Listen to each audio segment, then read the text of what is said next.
Welcome back to my channel. My name is Brittney Bundles, and today's video is going to be all about card readers. So if you are considering opening up a brick and mortar location, if you are considering opening up a salon, if you are considering even renting equipment or a card reader for different pop-up shops or different events, then this video will definitely be good for you. So what I'm going to be doing is I'm going to be showing you the card reader that I use for my salon. I was going to say luckily, but I don't think luckily is the right term. Let me explain what I'm wanting to say. I found my card reader in a box of things from my salon that I just haven't gone through yet. And so I really thought that all that was in that box were like different calendars, different notes, different documents. So kind of like paperwork and then like miscellaneous cords that were from my salon. You know, like when you move, you may not know exactly what cord goes to what if you're packing things up. You try to be as organized as you can when you are moving from one location to another, whether it's a business location, whether it's between different homes, whatever it may be. But for some reason, I can only speak to my experience. Cords always get put in the wrong box, or I can never figure out which cord goes to what. And so it takes some time to actually get all of that stuff situated again. And so I didn't move from my salon with the expectation of moving right into another salon. So there are some boxes that I kind of just pushed aside and I didn't go through, but I'm trying to get more organized, especially with it being the new year. So I'm like, let me go through some of the stuff in these boxes. And I found my card reader. So I already was charged for the card reader. So at this point, I'm not sure if I should send it back or what, but I'm going to contact the company to see what I should do. Maybe I can get a credit back for what I paid for, but that's neither here nor there. So I'm going to be showing you what my card reader looked like. I'm going to be sharing my experiences obtaining a card reader and also using a card reader. So like I mentioned, if you are interested in opening a brick and mortar location, you can go into it informed, or at least you can have some information based on my experiences. So if you are interested, be sure to give this video a big thumbs up. Please make sure that you are subscribed, and let's get right into the video. Okay, so this is what my card reader looked like. This is the card reader that I used in my salon. I never took the plastic off of it. I just didn't see a need to. I'm kind of like that with my cell phones, or, you know, with anything that has a screen that can get scratched, except my watch. If I don't have like a case to go over it or something else to protect it, more than likely I'm going to keep that plastic over it until I can't keep it on there anymore. But this is what it looked like. So there's different card readers out there. There's not just one company that you have to go with or go through. It was pretty simple using this card reader. I remember whenever a customer wanted to, or a client wanted to purchase, extensions, or say a client wanted to pay for their hairstyle via credit card or debit card, I would go ahead and I would type in the amount that they were paying. And then I would be able to have them insert the card or swipe the card, whatever works best for them, and proceed with their transaction. So I wanted something that was really easy for me to catch on to, so that it will be easy for me to explain to others. And so when I was doing my research for different card readers, I asked questions. I did find this company online. And one of the things that I wanted to make sure is not only that the card reader was going to be very easy for me to learn how to use, but I also asked questions as far as how did the pricing go? Because a lot of card companies will send you out the equipment free, or they will have you pay a fee, like a minimum fee up front, or they'll send it out free as long as you return it when you're supposed to. And I'm saying it like that because I didn't, unfortunately, and I was billed for it. But a lot of card reader companies will send you the equipment for free in hopes that you will pay off the equipment fee based on your transactions. And so I was completely new to running a salon. I was completely new to running a business as far as in a brick and mortar location. And so I was trying to understand, how is this going to be completely free? How are you going to get paid back on my transactions? And so one thing that I've learned is to ask lots of questions in business. There's nothing wrong with asking questions. You do want to make sure that you're completely informed. You don't want to feel like you're being a burden on the company, or that you're asking stupid questions, because really there's no such thing as a stupid question. I know a lot of people say that, but if you don't know, you don't know. And being the owner of a business, you are going to be responsible unless you hire someone else to do this, but you pretty much are going to be responsible for letting your team know exactly how to work everything in your building. So if you have a cash register, you want them to know how to work that. If you have an appointment-based system, you want them to know how to use that. If you have a card reader, you want them to be able to use that. And so, like I said, there's nothing wrong with asking questions, because I needed to make sure that I was informed just in case anyone else had questions. I could relay the information to them. And then also, I love helping, when I can. If someone comes to me and asks me questions about a business venture, if they ask me questions about my experience, you all know, if you've been following me, I'm happy to help. I'm happy to go over what I know. And so I don't know everything, but the things that I have learned, I'm happy to share them. And so I always ask questions, because who knows, someone else may want to know the information as well. So I'm just going to pull up my notes here. So the first thing that I do want you to be aware of is that when you are looking at different card reader companies and things like that, a lot of the card reader companies are attached to banks. When you start looking at a card reader or payment service or anything like that for your business, some banks may pop up. Now, for this bank that I went through, they did perform a credit check. And the way that they worked is the percentage rate was going to be based off of your credit score. And so a lot of people ask the questions, is this going to be run in my business credit, or is it going to be run in my credit? And if you are a newer company, a lot of times they are going to want to run the credit in your name, especially if it's like just you. You know what I mean? If it's just you opening it and you don't have a business partner, or like if you don't have too much business credit built up. Every bank, every financial institution, every credit union has different terms to what they are going to look for and what they will allow, as far as if they're going to be okay with your business credit or your personal credit. Everyone has a different way of doing that.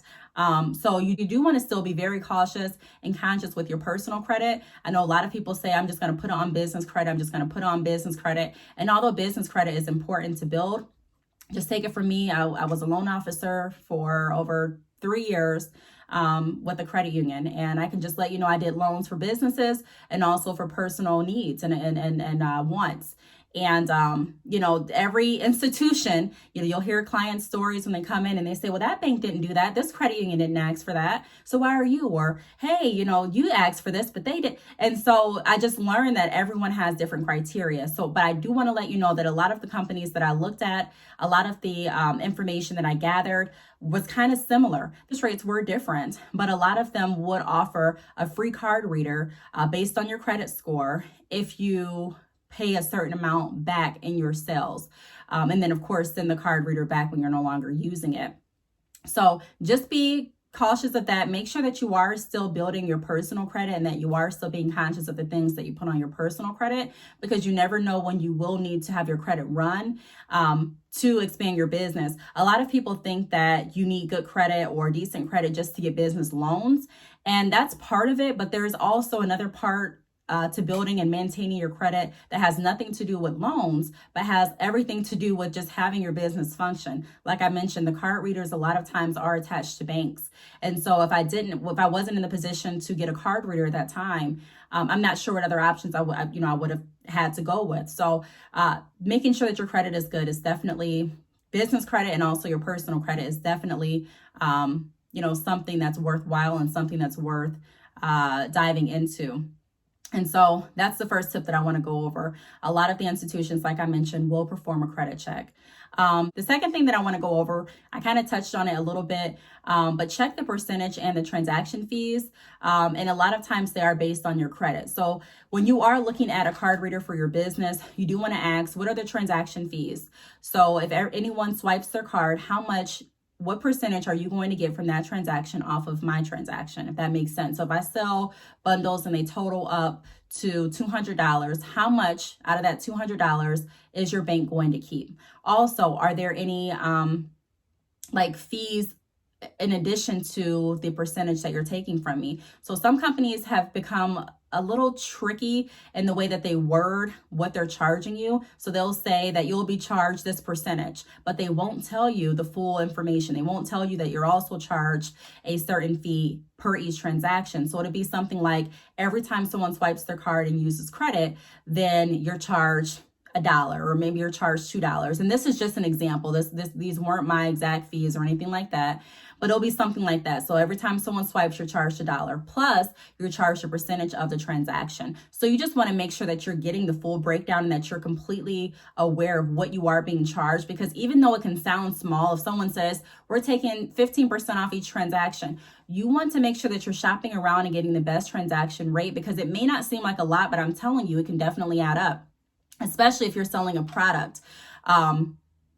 Services, they add up too, but especially if it's a product, because with products, you are paying for the products to resell. And so you do want to make sure that you're getting, a profit from them, from the products that you are purchasing, and that you're not taking a loss, an unnecessary loss. There's a lot of people that contact me when they start their hair businesses, whether it's drop shipping, wholesale. If you do want to start a hair business, make sure that you reach out to me. I do offer many services to help. I'll go ahead and include my email address across the screen. But, pricing is something that a lot of business owners struggle with. I've taken losses before in my business as well from pricing. You want to make sure that you're completely aware. I'm not the best person with numbers, but I keep a calculator around, and I make sure that I am doing the math before I let my prices go public. So whether that be I'm in a brick and mortar location, before I price my products, I'm going to make sure that everything aligns with the percentage fees or with my transaction fees. I'm going to make sure everything aligns with what I purchased, plus how much I'm wanting to get back off of, or the profit that I'm expecting to make off of, my bulk purchase. I just have to make sure everything makes sense. Even if you're on a website, you still want to make sure that you are pricing everything out. There's a lot of businesses that get discouraged and go right out of business before they want to because of the pricing structure. I tell a lot of people that I work with, don't focus on being the cheapest. If you do have a quality product, if you do have quality service, you don't have to be the cheapest. You know what I mean? Especially if you are working with a reputable vendor, whether it's for bundles, whether it's for salon products, whatever the case may be, whether it's a different industry that you're in, because you can still take the information that I'm giving you and apply it to other industries. No matter what you're selling, if you have found a product that is good quality, 9 times out of 10, you're not paying dirt cheap for it. And so to resell it dirt cheap just to try to stay competitive, it's not going to be in the best interest of you or your business. So don't focus on being the cheapest. Focus on what's really going to make sense and what's going to work for your business. So definitely make sure that you are completely, in agreement to the transaction fees that you are given. And if you contact a few different companies, because it's, as a previous loan officer, I don't recommend you do too many hard credit checks on your personal credit. I just don't, because it can definitely drop your score, especially if you're opening a business. You want to keep your credit in good standing no matter what, but especially if you're opening a business, you want to be able to have fallback options. You want to be able to obtain a loan if you need it, or a business line of credit if you need it. You want those things. Not saying that you're going to utilize them, but you still want the cushion. So check on that. Make sure that you're understanding. And after you've checked with maybe 3 companies and they've pulled your credit, if they are offering a rate that's pretty high, but that's really all that you can take at this point, ask questions. Okay, so in 6 months, if I'm showing a consistent transaction amount, are you able to reduce the transaction fees? Or after a year, how does that work? How do we reevaluate? If my credit goes up in 12 months, am I still going to be subject to the same transaction fees? So ask those questions. So the next thing that I want to point out is make sure that you're aware of your minimal purchase amount for anyone to be able to use a card. What I mean is, sometimes when I would go into like the beauty supply store, for example, they'll have signs on the side of the register that says something along the lines of at least $5 in order to use like a credit or debit card, or you have to spend at least $10 in order to use a credit or debit card. And I would always wonder to myself, not being a business owner of a brick and mortar location, I'm just like, why? Why would they have that? But when I started running my salon, I saw that, a lot of the card readers, they have, like I mentioned, those fees where each time you swipe, you're charged a certain amount. But making sure that you do know, what fees you are going to be charged when anyone swipes, so that you know what to set your minimal limit to, and like what kind of sign to print out, or what kind of sign to write on the side of your register. Another thing that I would say, make sure that you're aware of, is how the reversal fees go. So if someone wanted to purchase a product or an item from your salon and then they decide that they want to return it, how much is that going to be? You know what I mean? Like, what are you going to be charged, if anything, for customers coming back and having the fees reversed? So a lot of the questions that I would prompt you to ask are going to be based on the fees, because you just want to know. Also, you do want to know what cards they accept and which cards they don't. Some companies will charge higher based on if a customer is purchasing through credit, or based on if a customer is purchasing through a certain card carrier. So you do want to make sure that you're asking those questions and that you're aware of how everything works. With the card reader, I did also get different stickers for like Discover, American Express, different things like that, MasterCard, Visa, they were like little stickers that you can put on the side of your windows that says, we accept these cards. So when customers ask, so do you accept this card? I didn't really memorize it, but I would go ahead and look at the stickers that I put on the window, and I would say, oh yeah, we accept it, because I could go ahead and I could look at the stickers that came with the card reader, and it was kind of like a reminder. So you do want to also get familiar with the cards that you are going to be accepting in your location. Sometimes a customer will come in with like a card that you've never heard of, or a card that you've never seen. It may be like a card that they purchased at a store or a gas station, and it just may not go through your card reader. You may say, what's going on? You may think that it's broke. But, you know, I've had different instances where I've called the card reader customer service and they're like, we don't accept the card. So just be careful of that as well. The next thing that I do want to go over is make sure that you are understanding like your tech support that comes with the card reader, and make sure that the card reader tech support has hours that are comfortable for you. So I didn't want to go with a tech support or card reader that didn't have 24/7 tech support, because there were some nights that we were literally in the salon until like 1-2 o'clock in the morning. Like some nights we didn't get out of the salon until really, really early in the morning. And I'm telling you, if a customer has sat there for braids and say they're leaving like at 1 in the morning and they're wanting to use their card, the last thing that you want is to have to say, okay, you know, you can't take it. I can't take the payment right now because my card reader is not working. And then have them like, well, I don't have any cash. And then you're sitting there and you have no choice but to really try to follow up with the customer tomorrow. And at that point, you don't want any of your stylists to have to take a loss on the money if the customer doesn't come back and pay. You just don't want that. So having 24/7 tech support that could answer my questions and that was available to troubleshoot anything that was going wrong with the card reader was definitely a bonus. There were some times that I reached out and you would have to wait a little bit on hold, but typically like around 1 or 2 in the morning, there's really not too many people calling. A lot of businesses are closed. Even though we were closed, we were still open. You know, I would definitely ask those questions. How does the tech support work and things like that? And then my last tip is make sure that you have a secure internet connection. So you do need internet a lot of times to make the card readers work. And I just thought that I could plug the card reader anywhere and that it was just going to magically come on with the internet connection. And it didn't. There may be some card readers that do, but this did not. I actually had to have a plan with the phone line attached to it so that the card reader would work through the phone line. I believe that's how they set it up. And so I was shocked about that, because I just thought that you can just get Wi-Fi and then it just started working like I mentioned. But you do have to have this plugged into your modem. This has to be plugged in. I believe there's like a plug in the back. So it's like you have to plug in the phone portion right there. So I originally had this card reader set up on my front desk, which was far from the plugs that were in my office.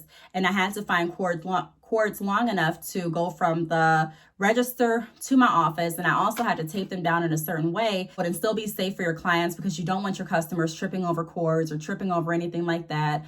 That can be a whole nother problem. So another thing that I would ask for, not necessarily through the card reader, or I guess you can ask them, do I have to have a phone line to connect the card reader, or do I have to have Wi-Fi, or how do you connect it? That would be a good question. But I also called, when I called to get my internet for the salon, I did ask questions and let them know the make and model of the card reader that I was using, and just ask them, is this compatible with the services that you offer? Have you had experience connecting, this to other businesses? And if you are setting up the Wi-Fi with a business account, then a lot of times the technicians are used to working with lots of different businesses, and they'll let you know right then and there, hey, we can do it, or hey, we can't, this is too far from the cords and things like that. So that's another thing that I would make sure that I am asking. And then also, another thing that I had to get familiar with was changing my receipts. So this may seem really like, hey, that's a no-brainer. But if you have never used like a card reader, there's a lot of things that you just may not know. And so there was a time that I was printing out a receipt and the receipts came out like they came out red. And I'm like, what is going on? And I was Googling it and figuring out what it could be the problem. And it was just the fact that I needed to change the receipt paper because it was really low. And so I would make sure that I'm playing around with the card reader before you even bring it to your store. Make sure that you're comfortable with opening the card reader and changing the receipt. Make sure that you're, knowledgeable as far as when do I need to change the receipts and things like that. That way you can definitely explain it to your salon staff, or you can explain it to your employees, whatever industry you're in, you can just explain it. I'm telling you, knowing what you're talking about is definitely going to build more respect in your establishment. It's also going to make you feel more empowered, just knowing a lot about the services or the tools that you're bringing into your establishment, because a lot of people are going to be looking to you to answer. They're not going to have all the keys and all the passwords to be able to call and get information pertaining to the card reader, because like I mentioned, a lot of times the card reader is attached to a bank. And so there's a lot of different verification methods that you have to go through in order to get your answer to the question that you may have pertaining to the card reader. Now, another thing that I do want to go over before I forget, and then I'll wrap this video up, is you do want to also make sure that you're aware of how long it takes for the money to actually be available in your account. So sometimes someone would swipe their card and say they swiped it for like $300 for bundles. And then if you checked your balance, it wouldn't show the $300. And you may get really nervous like I did. And I'm like, wait a minute, did this card not go through? Like, did the payment not go through? I don't see the money in my account. And so I'm panicking, like, did I just give the bundles away? Because once someone leaves your door, it's really hard to get someone to come back and make a payment. So I called the card reader company, the bank again, and they let me know that it can take up to, I think it was 3 to 5 business days to process the payment before it actually hits your account. So just be aware of that too, that you're understanding, okay, that it may not be immediate. Soon as someone swipes the card, the funds may not be readily accessible in your account. It still can take a few days for it to actually post. And the same with returns. Just because someone comes in and returns something doesn't mean that they're going to get the money immediately on their card. I mean, they could, but there's also a chance that it could take that 3 to 5 business days, just depending on the banking institution that you're working with and also the banking institution that they're going through. So there's just so many different questions and so much information that you do want to make sure that you're learning, that you're asking about card readers. Card readers can definitely help because there's a lot of people that will walk into your location without cash. I don't even carry cash. When I'm running an online business, that's completely different. I don't deal with credit cards at all. Or anything like that. But when I did have my salon, I dealt with credit cards, debit cards, pretty much like on a consistent basis. And so you just want to make sure that you're making sure to cover yourself and protect yourself. And if you do have a receipt that prints out, I always have the customer sign a receipt, and I would keep a copy for myself. That's going to help you when you're doing bookkeeping and things like that. And it just also helps to kind of like lower lower the chance of any fraudulent transactions or anything that can possibly occur. But you definitely can make sure that you're checking the driver's license and making sure that matches the card. And you also can make sure that you're having your customer sign just in case. So that's really what I had to go over in this video. I really hope that you learned something from it. If you have any questions, feel free to leave them down below. Thank you so much for watching, and I will see you all in my next video. Bye.